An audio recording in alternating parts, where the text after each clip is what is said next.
हमारी यात्रा अयोध्या के हलों में शुरू होती है, जो न्यायपूर्ण और उदार राजा दशरथ के शासनकाल में था। उनके पास 3 पत्नियां और 4 बेटे थे, लेकिन रानी कौशल्या से उनके बेटे राम थे, जो हमारे महाकाव्य के प्रमुख पात्र बनने के लिए निर्धारित थे। राम विष्णु के 7वें अवतार उनके भाइयों लक्ष्मण, भरत और शत्रुघ्न के साथ जन्मे थे, जो आज भी पूजनीय गुणों को दर्शाते हैं। राम की कहानी सच में उनकी शादी सीता से शुरू होती है, जो मिथिला की राजकुमारी है, उनके स्वयंवर में दिव्य धनुष को तोड़ने की चमत्कारी घटना के बाद। लेकिन राम और सीता की शांतिपूर्ण जिंदगी अब और नहीं टिकने वाली थी।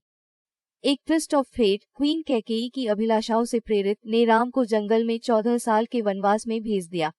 सीता और उनके वफादार भाई लक्ष्मण के साथ राम ने अपनी किस्मत को गले लगा लिया और जंगल में निकल पड़े। तीनों का वनवास चुनौतियों से भरा था। सबसे ज्यादा फेमस चुनौती थी राक्षस राजा रावण द्वारा सीता का अपहरण।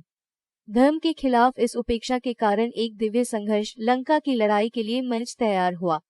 सीता के प्रति अपने प्रेम और क्षत्रिय के रूप में अपने कर्तव्य से प्रेरित होकर राम ने शक्तिशाली हनुमान जैसे वानरों से गठबंधन किया।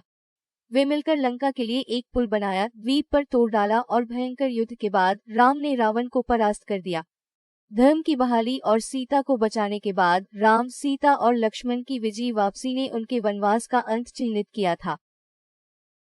अयोध्या के खुशहाल लोग दीपों की कतारों को जलाकर अपनी वापसी का जश्न मनाते रहे, जो आज भी दिवाली के त्योहार के रूप में मनाया जाता है। हालांकि रामायण राम के राज्याभिषेक से समाप्त नहीं होती। ये कहानी कर्तव्य, सम्मान और सामाजिक अपेक्षाओं के विषयों पर ध्यान केंद्रित करती है, जिसका अंत सीता के दूसरे वनवास और उनकी अंतिम धरती माता के पास वापसी में होता है। 7 मिनट के दौरान हमने रामायण के माध्यम से यात्रा की है, एक महाकाव्य जो समय और भूगोल से परे है। हमने राम के जन्म और सीता से उनकी शादी, उनके दुखद वनवास, रावण द्वारा सीता के अपहरण, लंका में महाकाव्य युद्ध और अयोध्या में उनकी अंतिम वापसी देखी है। फिर उन्हें और ट्रायल्स का सामना करना पड़ा। रामायण एक देवताओं और राक्षसों की कहानी होने के बावजूद इसका मूल तत्व मानवीय स्थिति का अभिविन्यास है, हमारे अपने गुणों और दोषों का एक आईना है। यह हमें कर्तव्य, प्रेम, बलिदान और धर्म की शाश्वत खोज के बारे में सिखाती है।